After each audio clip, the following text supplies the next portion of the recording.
வணக்கம் வணக்கம்.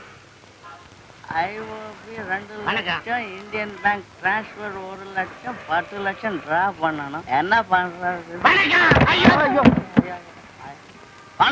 மக்கள் அங்கங்க தடிக்க விழுகிறத பார்க்க சகிக்கல.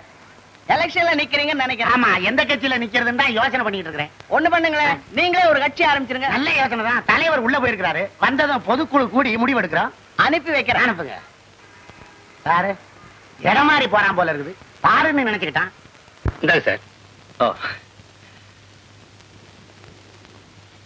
Thank you sir. Yesterday no day friends உங்க பிரதரை பார்த்தேன். இது தேவி தியேட்டர்ல ரொம்ப அர்ஜென்ட்டா போயிட்டு இருந்தா. அப்படியே? Okay sir. Okay sir.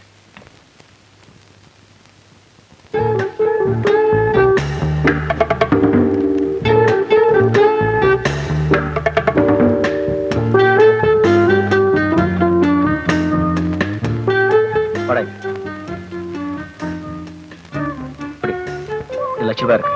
என்னப்பா, இருந்த ₹1,00,000 டிரா பண்ணிட்ட, தொழில விட்டுற போறியா?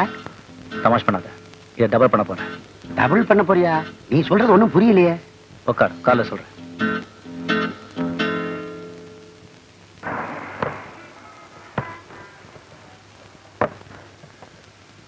சீக்கிரம் சீக்கிரம். இருக்கிற நகைகளே ரொம்ப காஸ்ட்லிங்க. நாங்களும் ஒரு வகையில காஸ்ட்லியான ஆள் தாயா. ஐயோ ஆட்டாதீங்க, வைரக்கல் உளுந்துற போகுது. என்னையா பெரிய வைரம்? நெல்லு காய போடும்போது கோழி மேஞ்சா அவங்க பாட்டி என்ன செய்வாங்க? கல் எடுத்து எறிவாங்க. எங்க பாட்டி காதல போட்டுருக்கிற வைர கம்மல கலட்டிடுவாங்க. எப்பேற்பட்ட பரம்பரை. அப்படிங்களா? பின்ன என்ன, ஏதோ சமயக்காரனுக்கு ஒரு கல்யாணத்தை பண்ணி வைக்கலாமேன்னு சாமா வாங்கலான்னு வந்தேன். ₹1,00,000 மொழி எழுதலான்னு வந்திருக்கிறேன். பார்த்து எதம் பதமா நடந்துங்க. சரிங்க. ஆமா, இதெல்லாம் குத்து மதிப்பா தோராயமா என்ன தேரும்? லட்சத்தி சில்லற ஆகுதுங்க. என்னையா சில்லற? எனக்கு லட்சமே சில்லறாயா. சில்லறையை விட்டுட்டு லட்சத்தை சொல்லியா?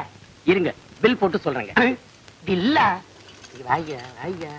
ஒரு முக்கியமான விஷயம் பேசணும். உங்ககிட்ட பேசலாமா, முதலாளிகிட்ட பேசலாமா? என்கிட்டயே பேசலாங்க. நான் முதலாளியோட மச்சினம் தான். அப்ப நீங்க முதலாளியை விட ஒருபடி மேலதான். இந்த பாருங்க, எனக்கு பில்லு வேண்டாம். ஏன்னா இது கணக்குல வராத பணம். இது அக்கவுண்ட்ல காட்ட முடியாது. அதனாலதான் சொல்றேன். இல்லைங்க, அது எப்படிங்க முடியும்? மேல 1000 2000 வேணாலும் தரையா. இருந்தாலும் அதை முதலாளி கிட்ட தான் கேட்கணும். போய் கேட்டுட்டு வா, இல்லாட்டி முதலாளி இருக்கிற இடத்துக்கு என்ன கூட்டிட்டு போ. இருங்க, நானே போய் கேட்டு வரேன்.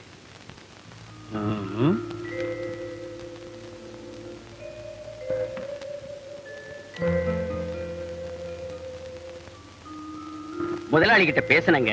புது கஸ்டமர் தான், அட்ஜஸ்ட் பண்ணிக்கலாம் அப்படின்னு சொன்னாருங்க. ஆனா அட்ரஸ் மட்டும். அட்ரஸ்க்கு என்னங்க பஞ்சம்? சுடுகாடு ரோடு, சுண்ணாம்புக்கார தெரு. அங்க வந்து வாழ வந்தார் வீடு எதுன்னு கேட்டா யாரும் சொல்லிடுவாங்க. பாத்தீங்களா, பூரா கரன்சி நோட்டு. ஆமா, பில்லு வேண்டாம்னு சொன்னனால என்ன இழிச்ச வேணா நினைச்சிடாதீங்க. உங்களுக்கே கோல்டு கவரிங் கடை ஒண்ணு இருக்குதாமே, அங்க போற பாக்ஸ் மாறி இங்க வந்து ஏன் தலையில கட்டிடாதீங்க. ஐயோ, எல்லாம் சீல் வச்சதுங்க. இந்தாங்க.